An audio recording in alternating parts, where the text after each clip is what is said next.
Bienvenidos a un nuevo informe de investigación de Node Charts, el primero que grabamos en vídeo. En esta edición exploraremos en detalle dos términos ampliamente empleados en el análisis on-chain: los holders de corto plazo, también conocidos como usuarios de corto plazo, y los holders de largo plazo. Son los usuarios de largo plazo. A lo largo de este informe profundizaremos en el impacto y la influencia que ejercen estos dos grupos en el ecosistema de Bitcoin. Nos centraremos en el análisis de las métricas relacionadas con el comportamiento de estos grupos de usuarios, lo que nos proporcionará un contexto sólido para comprender tanto el estado actual como las posibles perspectivas futuras de la cadena de bloques de Bitcoin. Para comprender estos conceptos es crucial definir lo que entendemos por holders de corto plazo y holders de largo plazo. Los usuarios de corto plazo son aquellos que realizan transacciones con un periodo de retención de activos de más de una hora, pero inferior a 155 días. En contraste, los usuarios de largo plazo son aquellos cuyas transacciones tienen un horizonte temporal de retención superior a los 155 días. Es importante destacar que a menudo se atribuyen a los holders de largo plazo la capacidad de llevar el precio a máximos, pero esta afirmación no es completamente precisa. Si bien es cierto que los usuarios que no mueven sus bitcoins durante mucho tiempo reducen la oferta circulante de Bitcoin, es necesario que los usuarios de corto plazo entren al mercado para crear aumentos sostenidos en el precio de Bitcoin. También es relevante señalar que la clasificación común de los holders de corto plazo como minoristas y los de largo plazo como institucionales tampoco es del todo precisa, ya que los institucionales en algún momento fueron usuarios de corto plazo. En la parte inicial de este análisis nos centraremos en las métricas de los holders de corto plazo. En los últimos días, los inversores de corto plazo han mantenido firmes varios niveles clave en diversas métricas, lo que sugiere una notable fortaleza en el corto plazo. Sin embargo, es crucial que continúen demostrando esta fortaleza, ya que cualquier retroceso a niveles de agosto podría indicar debilidad y aumentar las probabilidades de un retroceso. La primera métrica que observaremos es el precio realizado de corto plazo. Antes de nada, para situarnos, vamos a definir qué es esta métrica. El precio realizado a corto plazo refleja el promedio de precios entre los participantes más especulativos. Esta métrica suele actuar como soporte en tendencias alcistas y como resistencia en tendencias bajistas, como vemos en el siguiente gráfico. Cada vez que tenemos un mercado alcista, actúa como soporte, y cada vez que tenemos un mercado bajista, actúa como resistencia.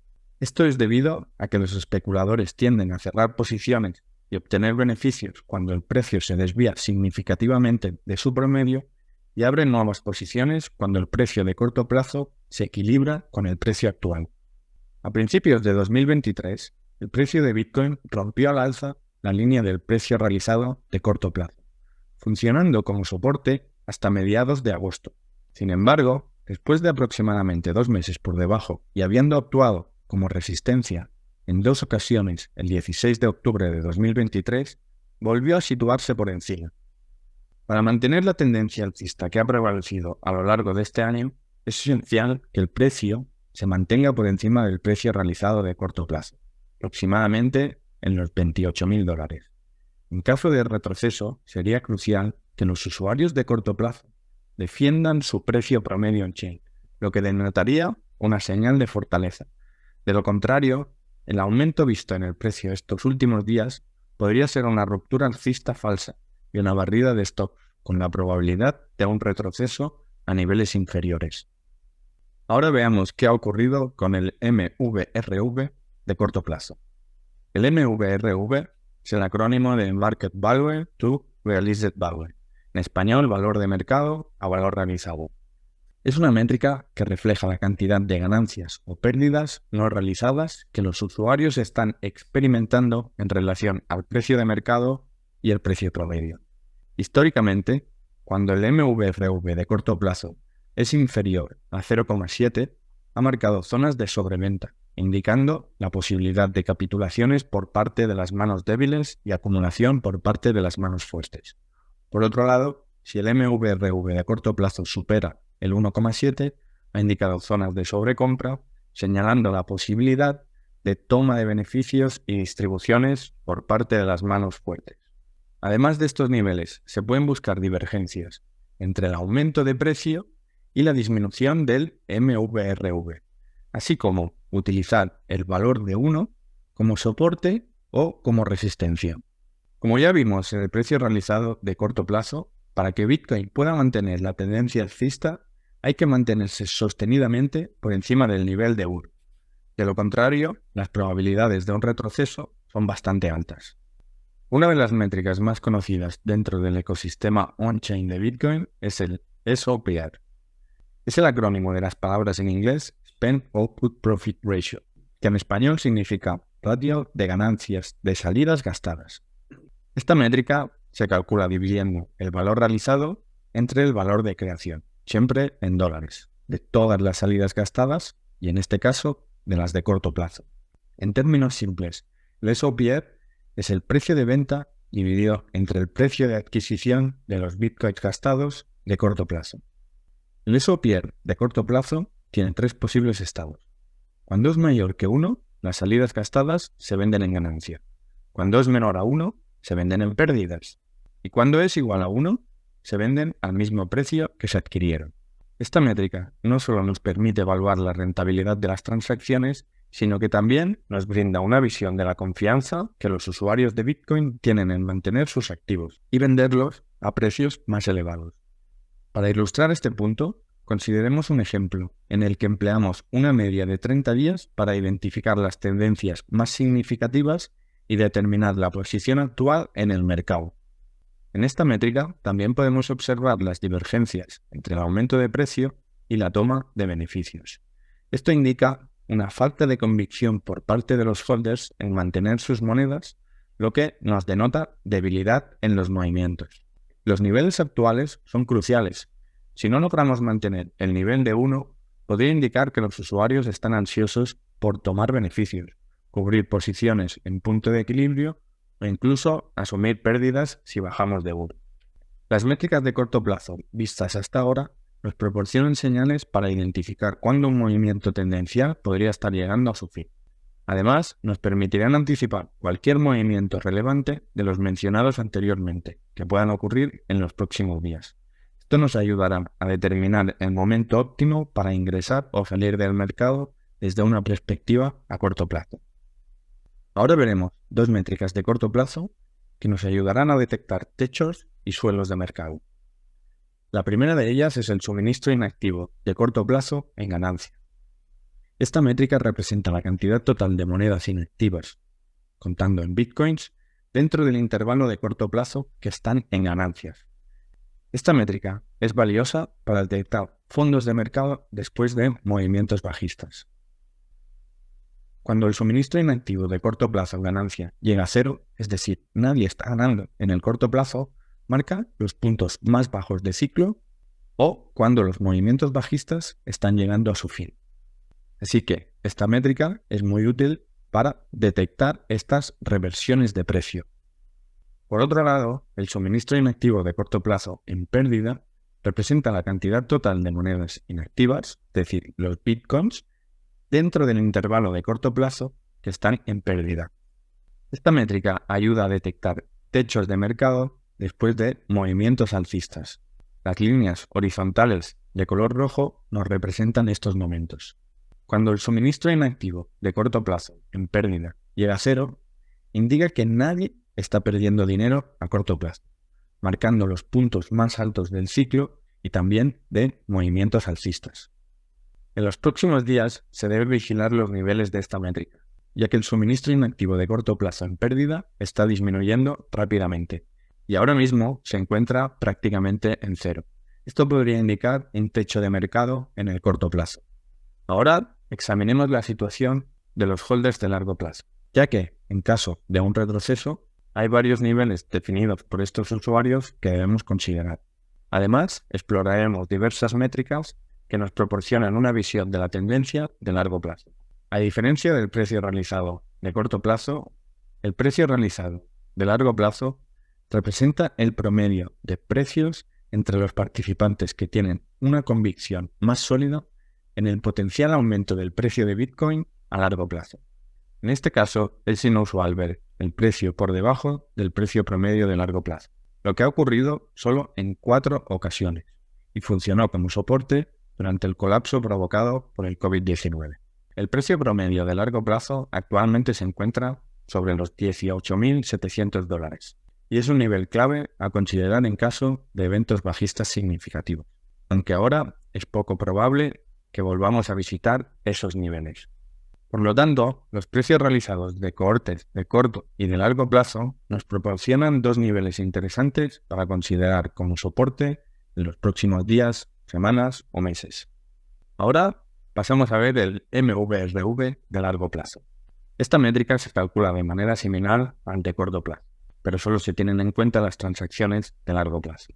Al igual que el precio realizado de largo plazo, es poco común ver el MVRV por debajo del nivel de 1. Si esta métrica en algún momento volviera a bajar por debajo de 1, sería una oportunidad destacada en términos de inversión a largo plazo, aunque lo vemos poco probable que por el momento vaya a ocurrir. Los niveles clave a tener en cuenta para el MVRV de corto plazo son aquellos inferiores a 1, que han marcado zonas de sobreventa, y valores superiores al 8-10 aproximadamente, que han indicado zonas de sobrecompra, zonas de distribución por parte de las manos fuertes a manos débiles y la posibilidad de que estén tomando beneficios. En esta métrica utilizamos una EMA de 90 días para ver realmente si la tendencia es fuerte, no es fuerte, cuando se rompe. Podemos observar que volvemos a estar por encima de la EMA de los últimos 90 días. Esto marca un cambio positivo después de estar 2 meses por debajo de dicha media.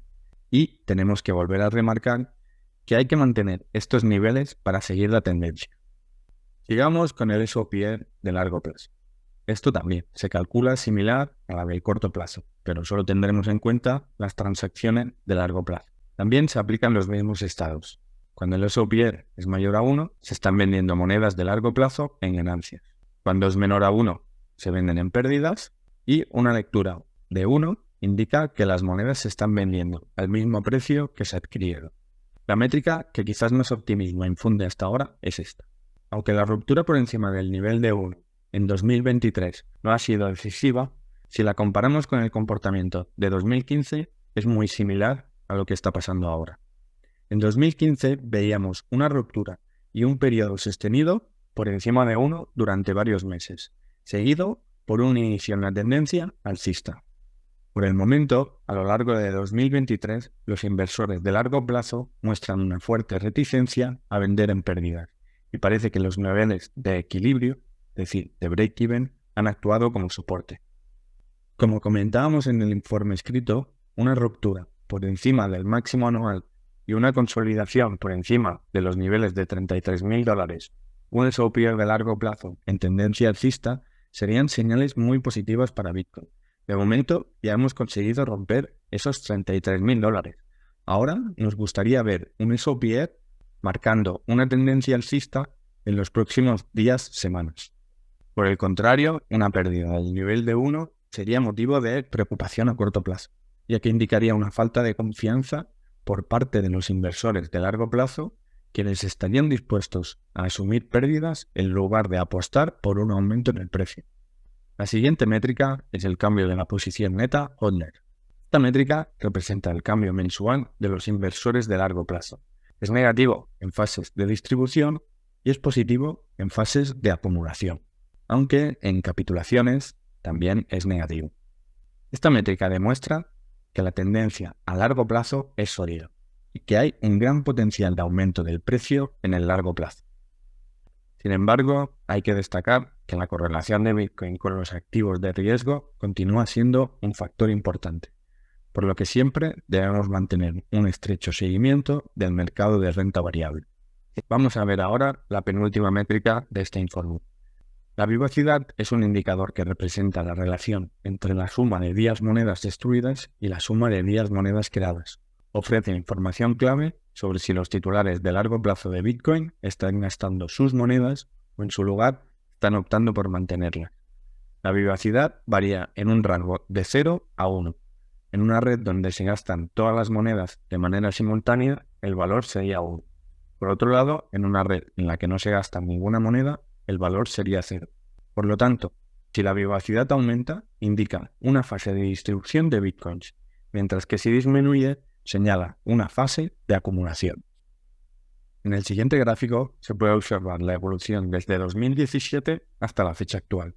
Como mencionamos, las áreas donde la vivacidad aumenta refleja un gasto de los titulares de largo plazo, mientras que una disminución de la vivacidad indica que los usuarios prefieren mantener sus bitcoins. La zona actual ha alcanzado mínimos que no se veían desde finales de 2020 y se acerca a los mínimos de finales de 2018. Esto sugiere que los usuarios de largo plazo tienen una fuerte convicción en un aumento futuro del precio, y lo que esperaríamos es en algún momento ver esta reversión y ver esta toma de beneficios como podemos observar de 2020. La última métrica que veremos compara los holders de corto plazo versus los holders de largo plazo. Esta métrica se enfoca en comparar las fases en las que los usuarios de corto plazo tienen un papel predominante con aquellas en las que los titulares de largo plazo mantienen sus monedas con una gran convicción en un futuro aumento de precio. En cada mercado alcista se observa que los titulares de largo plazo, representados en azul, comienzan a distribuir sus bitcoins a usuarios de corto plazo, los representados en amarillo, quienes posiblemente cuentan con menos información a la hora de tomar decisiones. En la actualidad, nos encontramos en una zona propicia antes del próximo mercado alcista, lo que nos permite determinar las mejores áreas de acumulación. Esto es debido a que por el momento observamos que la influencia de los usuarios de corto plazo no es especialmente relevante desde una perspectiva de largo plazo. Las conclusiones de este informe es que a corto plazo la tendencia alcista podría mantenerse si el precio de Bitcoin se sostiene por encima de los niveles clave de las métricas mencionadas en este informe. No obstante, si los inversores de corto plazo muestran una falta de confianza, existe la posibilidad de un retroceso que podría llevar el precio de Bitcoin de vuelta a niveles inferiores. Por otro lado, a largo plazo, las perspectivas para Bitcoin son alentadoras, ya que no se observan señales de distribución de monedas antiguas por parte de los usuarios de largo plazo. Esto sugiere un potencial para alcanzar nuevos máximos en el futuro. En caso de un retroceso en el corto plazo, los holders de largo plazo cuentan con niveles significativos que podrían actuar como sólidos puntos de apoyo, respaldando la salud a largo plazo de la red de Bitcoin. Si te gustan estos informes, únete a nuestro canal de Telegram, síguenos en Twitter o suscríbete a este canal para no perderte ninguno de estos informes.